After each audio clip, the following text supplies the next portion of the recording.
Moment at the Trump-Kim summit in Vietnam today. The president said he believes North Korean leader Kim Jong Un didn't know about the torture of American student Otto Warmbier. He felt badly about it. I did speak to him. He felt very badly. But he knew the case very well, but he knew it later. And, you know, you got a lot of people, a big country, a lot of people. And in those prisons and those camps, you have a lot of people. And some really bad things happened to Otto. Some really, really bad things. Why are you? But he tells me that he didn't know about it, and I will take him at his word. Fareed is here. Fareed Zakaria is here, host of Fareed Zakaria GPS right here on CNN. He's taking Kim at his word. That is astounding, isn't it? He's taking Kim at his word. It's a breathtaking statement. The whole thing is breathtaking. I mean, here you have the dictator of a country that is arguably the most repressive country in the world. Donald Trump accurately points out there are lots of people, by lots we mean tens if not hundreds of thousands of people in prison camps that make up like an almost a mini country, an archipelago of prison camps in North Korea. So yes, there are a lot of people, but it is a absolute dictatorship with a highly repressive police state. The idea that an American would be taken prisoner and tortured without the knowledge of the leader is inconceivable.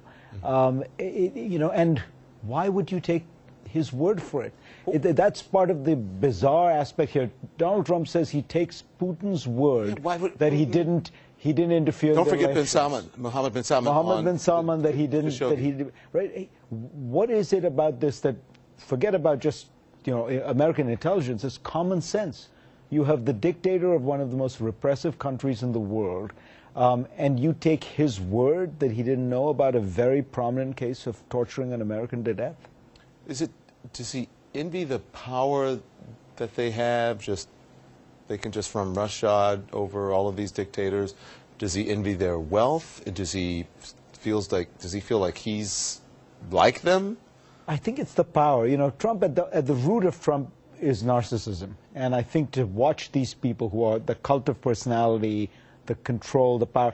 You notice he's almost never said something like, Angela Merkel tells me that she thought that it was a good idea to take these refugees in, and I take her for her word. The benefit of the doubt is somehow only provided to these dictators. There are very few leaders of democracies that he extends that courtesy. So it's a very bizarre thing, and it's also breathtakingly naive for a guy who says he's a tough guy, he's a shrewd guy, he understands the world.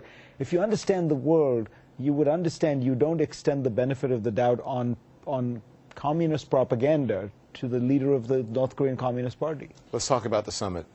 He walked away with no deal. What happened? There I actually think, frankly, he did the right thing in walking away with no deal. Why did we get there? My guess is Donald Trump invested way too much in the idea of his personal relationship with Kim. He signaled that he wanted a deal very badly. They scheduled a signing ceremony and a press conference before the deal began, before the negotiations began. So Kim probably thought he could ask for a lot. And he asked for the relaxation or the suspension or the elimination of all American sanctions, while he wasn't going to do that much. He was not going to do complete denuclearization. Now, at that point, Trump, to his credit, probably influenced a lot by Mike Pompeo and John Bolton, who are two serious adults in the room, walked away.